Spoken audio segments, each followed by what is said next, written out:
하나님은 어떤 분이십니까? 우리는 하나님을 어떤 분이라고 생각하며 살고 있습니까?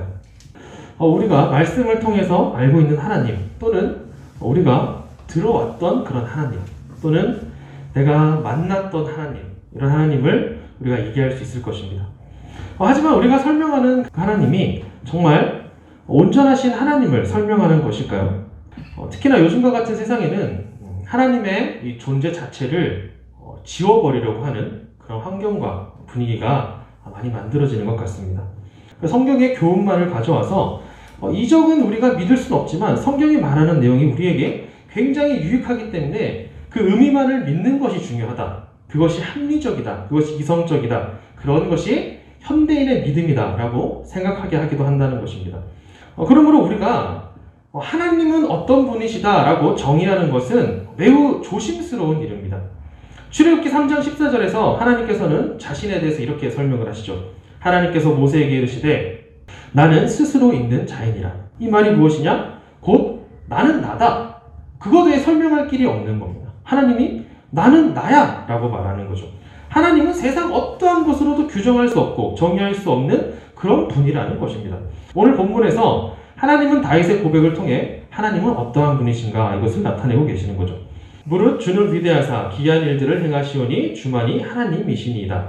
주는 긍휼히 여기시며 은혜를 베푸시며 노하기를 더디하시며 인자와 진실이 풍성하신 하나님이시오니 하나님께서는 유일하신 하나님이다. 세상 모든 만물을 창조하신 하나님이시며 영광받게 합당하시며 능력이 강하시고 은혜로우시고 인자와 진실이 풍성하신 그 하나님이시다 라고 다윗이 찬송을 하고 있는 것입니다.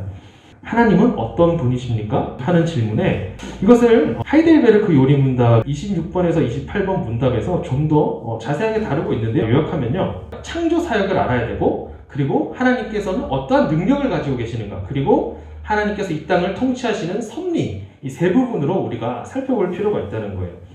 그렇다면 왜 우리는 하나님이 어떠한 분이신가를 알아야 될까요? 하나님께서 이 세상을 창조하시고 능력이 많으신데 그게 내 인생에 지금 내 삶에 무슨 상관이냐라고 우리가 질문할 수 있는 거죠. 우리가 하나님이 누구신지를 알아야 하는 이유는요. 하나님이 우리를 창조하셨기 때문이에요. 모든 이 물건에도요. 제작자가 그 용도를 가장 잘 아는 법이죠. 그렇죠? 저에게 이 스마트폰이 있습니다. 이 스마트폰으로 못을 박는다고 생각해 봅시다. 이 스마트폰으로 못을 세게 박으면 못이 박힐까요? 안 박힐까요? 박히겠죠. 하지만 핸드폰은 어떻게 될까요? 고장이 나겠죠. 하지만 스마트폰을 만든 제작자가 이 핸드폰을 들고 있으면 어떻게 사용할까요? 그 본래의 용도대로 사용을 하는 것이죠. 그러므로 하나님께서 창조한 우리가 이 본래 목적을 찾지 못하면 그 삶은요, 못을 박다가 고장난 이 스마트폰과 똑같다는 거예요. 그 가치도 잃어버리는 것이고 그 삶도 망가질 수밖에 없다는 것이죠. 우리의 삶의 목적 가치를 하나님이 가장 잘 알고 계신 거예요. 그러므로 우리가 하나님을 바르게 알아야 우리의 목적과 가치를 분명히 알 수 있게 되는 겁니다. 그렇다면 우리가 하나님을 안다라는 것은 무슨 말일까요? 사도신경으로 신앙 고백할 때 전능하사 천지를 만드신 하나님 아버지를 내가 믿사오며 라고 우리가 고백합니다. 여기서 왜 하나님을 안다는 것이 믿는 것이 되냐 하면 우리는 알지 못하는 존재를 믿을 수가 없어요. 믿음의 대상을 바르게 알아야 바로 그 존재를 믿을 수가 있는 것입니다. 그러므로 우리가 하나님을 믿습니다. 하나님을 안다라고 하는 것은 단지 어떠한 추상적인 하나님이라고 하는 그런 피상적인 존재를 우리가 어렴풋이 그냥 그런 하나님이 있나 보다라고 알고 있는 정도의 수준이 아니라 내가 하나님을 정말 잘 알고 있습니다. 그러므로 하나님을 믿습니다. 그런데 그 믿음의 내용으로 맨 처음 고백하는 것이 하나님이 바로 천지를 창조하신 하나님이십니다. 그것을 내가 바르게 알고 믿고 있다라고 우리가 매주 고백하고 있는 거예요. 하나님이라고 하는 이름을 가진 그 어떤 하나의 신이 이 세상을 창조했다라고 하는 것을 믿는다. 그런 의미를 넘어서 정말 유일하신 하나님, 또 정말 살아계신 하나님께서 모든 무에서 하늘과 땅과 그 안에 있는 모든 것들을 창조하시고 그의 영원하신 경륜과 섭리로 지금도 이 모든 것들을 붙들고 계신다는 것을 믿는 것입니다. 바로 나와 이 모든 세상의 주인이 바로 하나님이십니다 라고 고백하는 거예요. 그러니까 이 세상을 창조하신 하나님, 나의 주인 되신 하나님, 나의 아버지 되신 하나님께서 우리의 모든 것을 알고 계시고 또 우리를 정말 귀하게 여겨주신다라고 성경이 얘기하고 있는 거죠.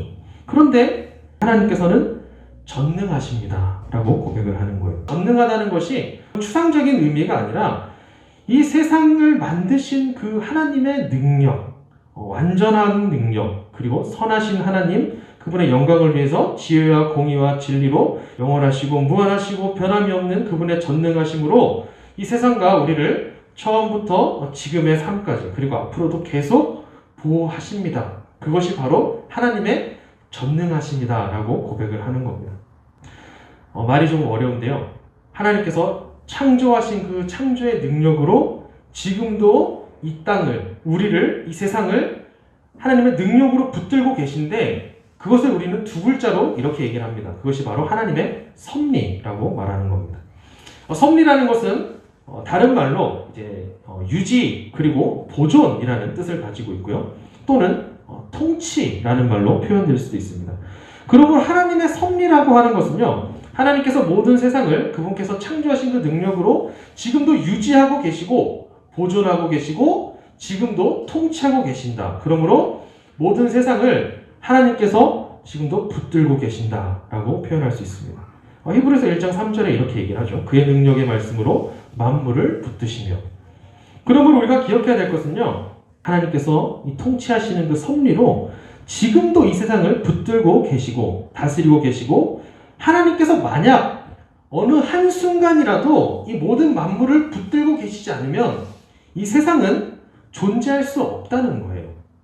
시편 104편 28절에서 29절 주께서 주신즉 그들이 받으며 주께서 손을 펴신즉 그들이 좋은 것으로 만족하다가 주께서 낯을 숨기신즉 그들이 떨고 주께서 그들의 호흡을 거두신즉 그들이 죽어 먼지로 돌아가나이다. 로마서 11장 36절의 말씀 이는 만물이 주에게서 나오고 주께로 말미암고 주께로 돌아감이라. 그에게 영광이 세세히 있을지어다. 아멘. 이 세상이 하나님의 섭리로 이루어지고 하나님께서 붙들고 계신데 그럼 정말 하나님은 선하신 분입니까? 라고 질문을 할 수 있는 거예요. 왜 하나님께서는 선하시다면서 하나님께서 하시는 그 모든 일 가운데에 악함이 죄악이 존재할 수 있는가? 라고 질문을 할 수 있는 거죠. 16세기에서 18세기 가운데에 굉장히 유행했던 계몽주의에서는 우리 인간을 하나의 기계와 같은 부품으로 생각했습니다. 그래서 이 모든 것이 자연 법칙 안에서 설명하려고 했습니다. 이 세상에서 일어나는 선하지 않은 모든 일들, 그 죄악들 역시도 어떤 원인이 존재하고 그러므로 이것은 하나님께서 그 모든 것을 계획하신 것이 아니라 인간이 한 결과 그리고 자연 법칙이 만들어낸 결과다라고 생각하는 것, 그것이 바로 계몽주의예요. 그리고 이 계몽주의의 사고는요 지금까지도 합리적인 이성의 그 근거라고 생각하게 되었습니다. 하지만 우리가 믿는 성경은 모든 것이 하나님의 섭리 가운데서 일어난 일이다라고 말하는 거예요. 로마서 8장 28절에 이렇게 말합니다. 우리가 알거니와 하나님을 사랑하는 자 곧 그의 뜻대로 부르심을 입은 자들에게는 모든 것이 합력하여 선을 이루느니라. 세상에 일어나는 모든 선하지 않은 일들의 원인에 대해서는 사실 우리가 명확하게 알 수는 없습니다. 다만 우리의 죄로 인한 심판의 결과로 일어나는 것들도 있다. 그리고 하나님의 섭리 가운데에 하나님께서 그 일들을 허락하셨다라는 것을 우리가 믿을 수밖에 없습니다. 그러므로 현재 어떤 일들을 통해서 하나님께서 선하시다면서 왜 지금 이 세상에 악한 일들이 일어납니까? 라고 우리는 판단할 수가 없습니다. 하나님께서 선하시고 모든 것을 그분의 섭리로 인도하신다는 사실이 우리에게는 정말 큰 위로가 되는 것입니다. 왜냐하면요, 이 세상을 살아가는 현재의 내 모습 가운데에 지금은 괴로움이 있을 수 있습니다. 정말 힘이 들고 어려운 일들이 계속 있을 수 있지만 결국에 마지막에는 우리의 이 모든 것들을 합력하여서 하나님께서는 선을 이루어 가실 것을 믿을 수 있기 때문입니다. 오늘 본문의 다윗의 고백도요, 이런 하나님의 섭리를 믿는 그 믿음의 고백입니다. 다윗은 자신에게 주어진 이 모든 어려운 상황들이 하나님의 섭리임을 믿고 있었고, 그러므로 이 모든 상황에서 오직 하나님의 길을 가는 것만이 유일한 희망이다, 소망이다, 위로다, 해결책이다 라는 것을 알았던 것입니다. 우리가 살고 있는 이 세상에는요, 하나님이 없다고 말을 합니다. 또는 하나님을 인정한다고 해도 우리가 알고 있는 하나님과는 다르게 그저 어떠한 하나의 신으로 생각하기도 합니다. 하지만 우리가 알고 믿고 있는 이 하나님은 전능하신 그 능력으로 이 세상을 창조하시고 창조의 능력으로 지금도 이 세상과 우리를 붙들고 계시며 그 섭리로 세상 모든 것을 다스리고 계십니다. 그런 하나님께서 우리의 주인이 되십니다. 또 우리의 아버지가 되십니다. 우리는 그런 아버지와 인격적인 관계를 맺을 때 아버지가 우리에게 무엇을 원하시는지, 우리 창조의 목적, 우리 창조의 의미를 바르게 찾을 수 있습니다. 그분은 선하시고 그 선하심으로 우리를 인도하심으로 현재 우리의 세상이 때로는 고통스러울 때, 때로는 괴로울지라도 그 모든 것을 통해서 합력하여 선을 이루실 것을 믿습니다. 하나님은 선하십니다. 그렇다면 선하신 하나님께서 왜 코로나 바이러스를 지금 시대에 허락하셨을까요?